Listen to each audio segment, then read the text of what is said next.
देखिए, हम लोग फिर से एक बार ईडियम्स एंड फ्रेजेस को सीखेंगे। ये आपके सी और ओशियन से रिलेटेड होंगे। हम अभी 5000 प्लस वोकेबलरी के सेशन को समझ रहे हैं और मैं आपको एक ऐसी टेक्निक बता रहा हूँ जिसके थ्रू आप अपनी वोकेब को कैसे गेन करोगे, कैसे इंक्रीज़ करोगे, वो तरीके मैं बता रहा हूँ। 5000 वोकेबलरी आपको रटनी नहीं है, आपको मेरा तरीका समझना है, उसी तरीके को फॉलो करना है। और अगर ये तरीका सीख गए हो तो उसके थ्रू आप कई सारी वोकेबलरी खुद भी सीख सकते हो।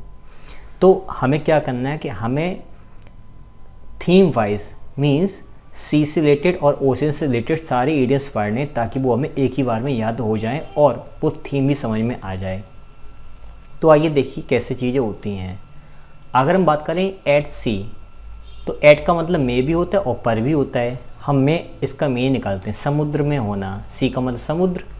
सपोज़ कीजिए इतना बड़ा समुद्र है और आप यहाँ पर कहीं बीच में हो, तो ये कॉमन सेंस की बात है, कभी भी वो चीज़ें दिखाई नहीं देती दूर तक हम हैं कहाँ पर। इट मीन्स आप उलझ गए हो, तो आप सी में हो कि बीच में हो, एक बोट पर हो, अकेले हो, तो आप कंफ्यूज रहते हो कि मैं यहाँ जाऊँ, यहाँ जाऊँ, यहाँ जाऊँ, क्योंकि कोई किनारा दिखाई नहीं दे रहा है। तो एट सी का मतलब समुद्र में जब कोई इंसान होता है तो कन्फ्यूज़न या डायलेमा की स्थिति में होता है, असमंजस की स्थिति में होता है। डायलेमा की स्पेलिंग याद कर लेना, इसमें MA होता है। एग्ज़ाम में ये स्पेलिंग एरर में आती है। जब कोई इंसान समुद्र में होता है तो वो कंफ्यूज होता है कि जाएं तो जाएं कहाँ। क्लियर? तो कैसे करेंगे? It was a long voyage and he was at sea for many days. समुद्र यात्रा काफ़ी लंबी थी और वो कई दिनों तक असमंजस में रहा कि जाएं तो जाएं कहाँ, करें तो क्या करें। तो यहाँ पर डायलेमा या इन अ कन्फ्यूज़न की जगह पर, या फिर इन अ स्टेट ऑफ कन्फ्यूज़न की जगह हम लोग एट सी लगा सकते हैं डायरेक्ट। ठीक है। अ सी चेंज, देखो चेंज का मतलब होता है बदलाव। सी का मतलब समुद्र। ए का मतलब एक समुद्र में बहुत बड़ा बदलाव। एक समुद्र में जब कोई बदलाव आता है तो छोटा नहीं आता, बहुत बड़ा बदलाव आता है। इसका मतलब कि महासागर में कुछ एक बाल्टी पानी निकाल लोगे तो उससे कुछ होगा नहीं, ना एक गिलास से होगा, ना एक बकेट से होगा। कुछ ऐसा करना पड़ेगा जिससे बहुत बड़ा परिवर्तन आए। कहने का मतलब ये है कि अगर महासागर या सागर में आपको कोई भी चेंजिंग करनी है तो आपको एक बड़ा स्टेप लेना पड़ेगा। It means a big change. तो ए सी चेंज का मतलब एक बड़ा परिवर्तन चाहिए होता है। जब किसी सागर में हम कोई डैम या कोई पुल बनाना चाहते तो उस बहुत बड़ी जगह को हम लोग बंद कर देते हैं, वहाँ का पानी हटा देते हैं। तो ये कोई छोटा काम नहीं है, बहुत बड़ा बदलाव एक सागर के अंदर करना। तो हम यहाँ यूज़ कर सकते हैं there was a sea change in his behaviour, मतलब उसके व्यवहार में एकदम बहुत बड़ा परिवर्तन हमने देखा। कहने मतलब ये था कि कल वो जैसा था बहुत ही बुरा था और आज हमने देखा तो वो बहुत ही अच्छा निकला।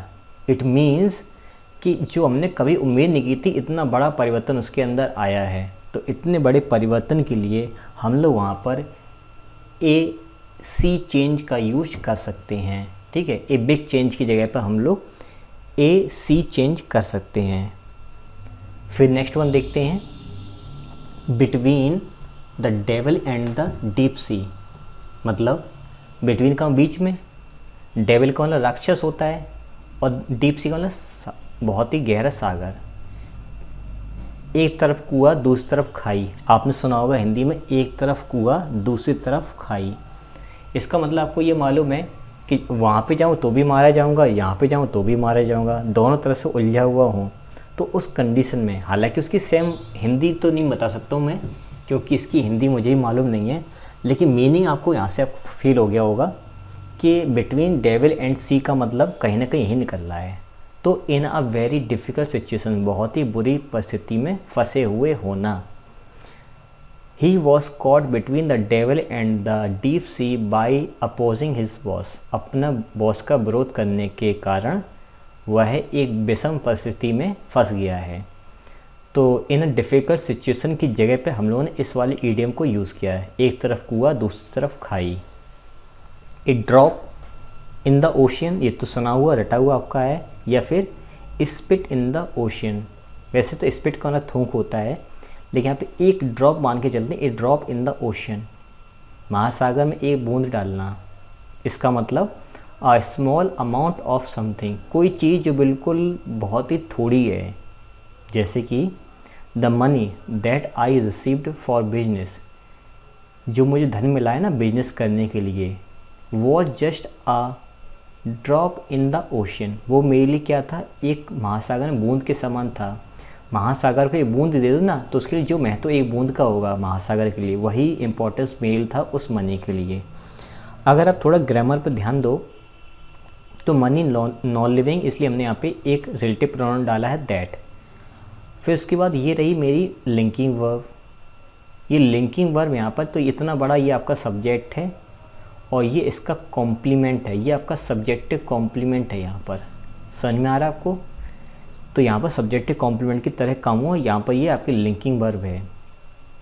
Okay, move on. N ocean of something, किसी चीज़ में महासागर होना या किसी चीज़ का महासागर होना, ये क्या मतलब हुआ? कहना मतलब ये है जैसे आप कहते नहीं कि हिंदी में कि एक महिला को समझना एक महासागर में डूबने के समान है।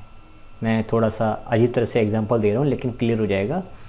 लोग कहते हैं कि महिला को समझना बहुत ही मुश्किल है, आप महासागर की गहराई को तो समझ सकते हो लेकिन महिला के मन की गहराई को नहीं समझ सकते हो। मीडियम कहीं ना कहीं वहाँ पे सेट हो सकता है, या फिर कह सकते हैं कि जैसे मैथमेटिक्स है, कोई भी सब्जेक्ट है, इंग्लिश है, सोशलॉजी है, अगर हम उनको पढ़ते हैं तो हम कहते हैं ज्ञान का कोई लिमिट नहीं है, ये महासागर है। तो इसका मतलब क्या निकल के आया? अ लॉट ऑफ समथिंग, कोई चीज़ बहुत ज़्यादा होना। जैसे कि he is an ocean of knowledge, कोई इंसान जिसको बहुत ज़्यादा नॉलेज है, तो आप क्या कहोगे कि वो तो ज्ञान का सागर है। हम परमात्मा के लिए, भगवान के लिए यूज़ करते हैं तो ज्ञान का सागर है ना। तो ईश्वर जो है वो ज्ञान के सागर है, उनका कोई अंत नहीं है। ऐसा कोई भी इंसान, ऐसे कोई भी चीज़ जो अनंत है उसके लिए हम यूज़ करते हैं एन ओशन ऑफ समथिंग, यानी कि वो चीज़ जो है वो अनंत है, उसका कोई सीमा नहीं है। नेक्स्ट देखते हैं, बॉयल द ओशन, महासागर को उबालना। क्या आप महासागर को उबाल सकते हो, बॉयल कर सकते हो? आप कहोगे नहीं सर ये तो पॉसिबल कैसे भी करके नहीं है। प्रकृति अगर चाहे, खुद महासागर चाहे तो ये हो सकता है, आपके बस में तो नहीं है। इसका मतलब क्या निकल के आया? To do the impossible thing. अगर मैं कहूँ कि ज़रा जाकर के महासागर को बॉयल कर दो तो कोई सर ये तो इम्पॉसिबल है, तो उसका मतलब यहाँ पे निकल के आया कोई ऐसी चीज़ जो कि असंभव है। He is trying to boil the ocean by searching the documents in the dustbin. वो डस्टबिन में जो अपने डॉक्यूमेंट सर्च कर रहा है ना, उसका प्रयास जो है वो इम्पॉसिबल है। तो it is impossible to find out the documents in the dustbin. इस सेंटेंस को हमने ऐसे लिखा है इस ईडियम को लगा करके। He is trying to do the impossible task, है ना। He is trying to do the impossible task by searching the document in the dustbin.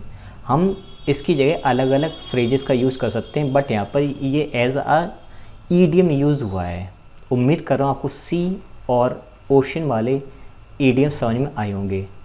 तो देखिए अभी प्रॉब्लम क्या है कि ओशन और अगर हम सी के बाद दें तो बहुत सारे ईडियम्स हैं, बहुत हैं। पढ़ाते पढ़ाते शायद 5, 6, 7, 8 से ज़्यादा वीडियो बन सकते हैं, बट मैंने यहाँ तक आपको एक थिंकिंग, एक आपको सोच दे दी है, एक आपको तरीका दे दिया है।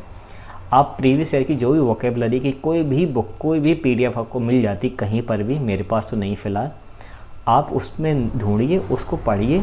आप टॉपिक वाइज आप सी या ओशन वाइज पढ़िए वर्ड्स के थ्रू और उनका मीनिंग निकालिए, आपको हर एक चीज़ समझ में आ जाएगी।